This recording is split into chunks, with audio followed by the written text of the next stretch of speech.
Hello, students. So part two on Franklin, and I apologize for rushing through this, but I am trying to get this done before we take off on our workshop. I thought there were some really good questions in your challenge questions regarding the second part of the autobiography. Why does Franklin, Jessica asked, why does Franklin transition to having his son as the audience in this first section and a more generalized recounting in the second? And Jessica also asked, how does Franklin speak of his beliefs? So we'll talk about that here briefly. This is from Allie. She asks, although Franklin often talks about being humble, I see him so prideful and boastful. Do you see that? Do you think he has a right to be? He's been in electricity, so. Franklin's list of virtues, this is from Nikki. Franklin's list of virtues is set in a particular order. Why does he arrange his virtues in this order? That's an interesting question. These are all really good questions. So I just want to make sure we stress the following things. We'd spend more time in class if we had the time. But I would really stress this idea of Franklin with his Enlightenment ideals. And that would be to say that part of what he's getting at here is the study of man through his autobiography, and the study of self-improvement, which we've talked about quite a bit, is really wrapped up in these writings. It's wrapped up in Poor Richard's Almanac. It's wrapped up in pretty much all the assigned readings that we've had on Franklin, even some of them that we haven't been able to get to, and I apologize for that. This idea of the blank slate and what we had talked about with the very many P's of the Enlightenment and progress, perfectibility, predictability, and all that sort of stuff. Franklin embodies that to a T. Self-study, self-reflection, self-reliance, the self-made man. He's an American icon in that regard. And also I think he speaks to this notion of what we had touched upon in class the other day, of America emerging eventually after the War of 1812, especially when they're holding their own. Franklin is speaking towards some of those anxieties that we'll feel in our continent and our country for a long time, this sort of anxiety of influence and a kind of inferiority complex. So that Europe and England, with all this history, this long history and this culture, how do we measure up? What is our culture? What is our measure? In the second part of the autobiography, you'll note that one of the reasons why it is no longer being directed at his son is enumerated in that opening part, but part of it is probably just practical. He had a falling out with his son who had sided with the Royalists during the Revolution, and they just didn't have that same relationship anymore.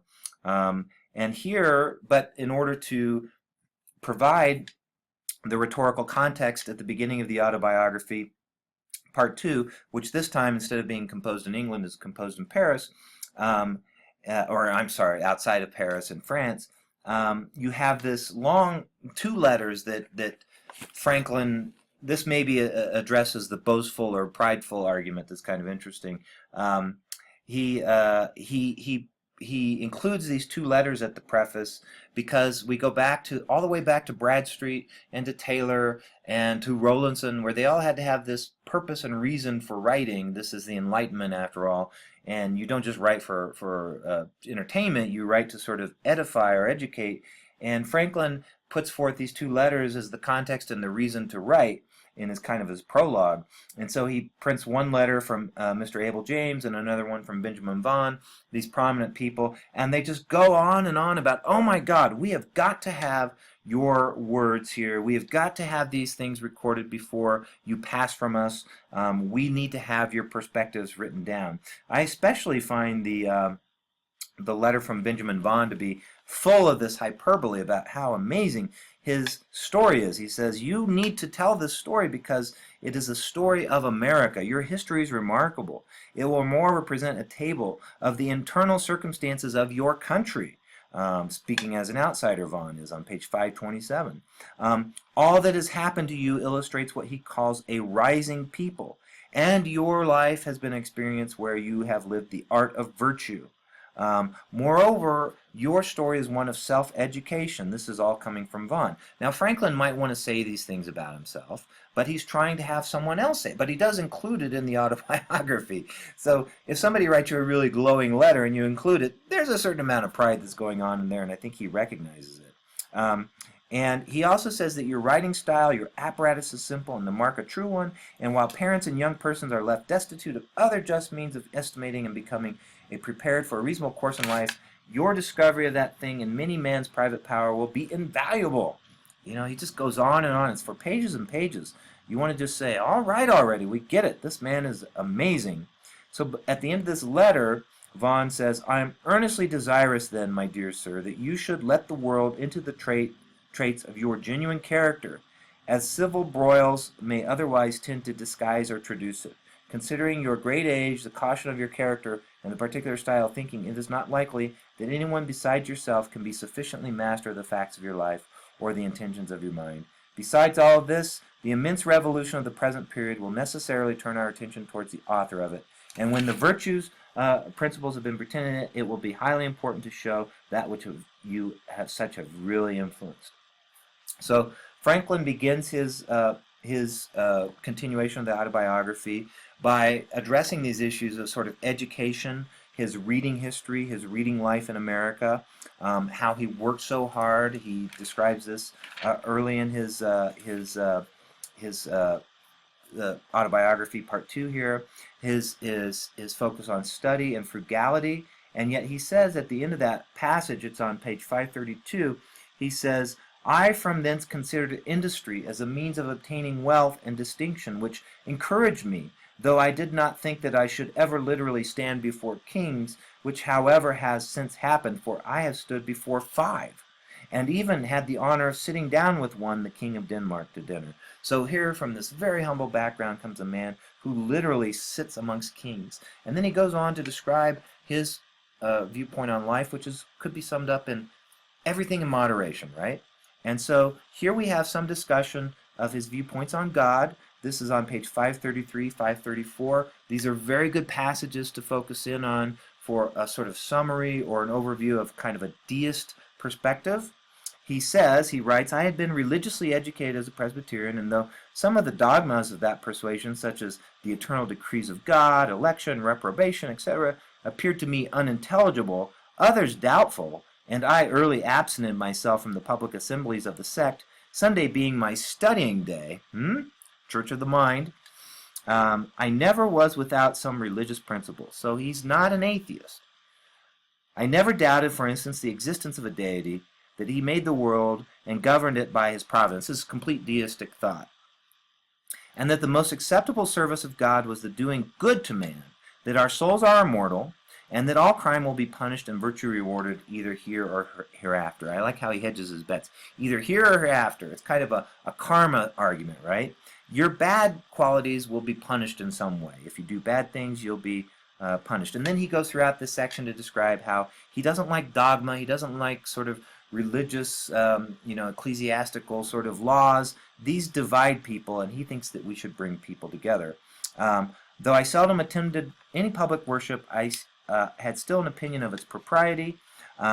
He says, but these discourses were chiefly either polemic arguments or explications of the particular doctrines of our sect when he went to church, and were all to me very dry, uninteresting, and unedifying, since not a single moral principle was inculcated or enforced, their aims being to be rather to make us Presbyterians rather than good citizens. So it was self-promoting of the religious doctrine, and here's where he gets into his own self and religious self-improvement, where he says he arrived out of this religious sort of perspective to think of a more practical religion. These might all be good things, but they were not the kind of good things that I expected from that text. I despaired ever meeting with them, and any other was disgusted and attended this preaching no more. So he says, I love this line. It was about this time that I conceived the bold and arduous project of arriving at moral perfection. Now we have to ask ourselves, is he being ironic here? Because how can you possibly arrive at moral perfection? That's definitely an Enlightenment idea. And he says, so I'm just going to go about arriving at moral perfection. Let's give it a shot. I wish to live without committing any fault at any time. I would conquer all that either natural inclination, custom, or company might lead me into. As I knew or thought I knew what was right and wrong, I did not see why I might not always do one and avoid the other. So he's aspiring towards this sort of perfection, to try and not have this slipping, to not have this sort of falling backwards. And he goes through the list, and Nikki, your point here about having the order, I think, is quite interesting. So if we look at the 13 virtues as outlined on page 535 in your text, he values first and foremost temperance. I love just the language, I think, is supposed to be both serious and a little bit ironic. So he says, temperance. Eat not to dullness, drink not to elevation. He doesn't say don't drink. He doesn't say don't eat. Just don't overdo it, right? Silence. Speak not what may benefit others and yourself. Order, resolution, frugality, industry, sincerity, justice. We go down the list. Moderation, cleanliness, tranquility, chastity. Chastity is a good one, knowing the background of Franklin, because he had a tendency to play the field, if you know what I mean. And he says, rarely, he doesn't say never, he says rarely use venery, that is to have, sexual thoughts or sexual intercourse or to be just a sexual person. Rarely use venery, but for health and offspring. Now, he also doesn't, he says offspring, reproduction, but health, healthy sex life, he seems to be saying here. Never to dullness, weakness, or the injury of your own or another's peace or reputation. And then the cap to cap it all off, number 13, humility. Imitate Jesus and Socrates. What's going on there, right? First of all, how can you possibly hope through the idea of humility to copy or to be like these very famous perfect type people? That's not humble at all, right? And then to choose Jesus and Socrates, a spiritual figure, a secular figure, a figure from the Christian religion, a figure from classical Enlightenment thoughts, Socrates, philosophy and spirituality. Isn't that an interesting balance? And so you go through the rest of that passage in the book, and he explains the system. And again, I think you need to read it with some sort of humor. I think he's trying to be somewhat clever, like in Poor Richard's Almanac. But I also think that he works on this to try and sort of say, we're not going to arrive at perfection, but strive towards perfection and see what happens. He says he puts this chart together for each of the virtues. He puts it on this laminate so that he can mark it with a grease pencil, and that goes right back to the notion of errata in his first part of the autobiography, where, okay, you make a mistake this week, wipe the slate clean, try again, right? So everything is really consistent with this idea of Enlightenment thought. And note the blending between Jesus and Socrates and emphasis on philosophy. He describes this in some detail on page 538 in your text. He says, and conceiving God to be the fountain of wisdom, I thought it right and necessary to solicit his assistance in obtaining it. And then we have the sort of scale and the numbering system that he's using. He has a very scientific system that he uses to sort of chart his progress through this every day. He accounts for what he's doing during the day. And I love how he addresses this notion that some of you brought about the notion of humility. And I believe this may have been the case, this is on page 539, with many who having for want of some such means as I employed, found the difficulty of obtaining good and breaking bad habits and other points in vice of virtue, have given up the struggle and concluded that a speckled axe was best.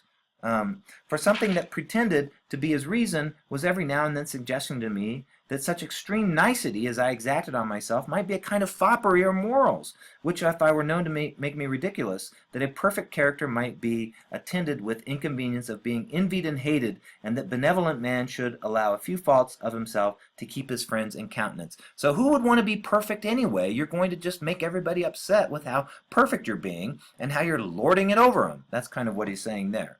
Here at the end, I think a nice way to sum up Franklin, he addresses the issue himself of pride.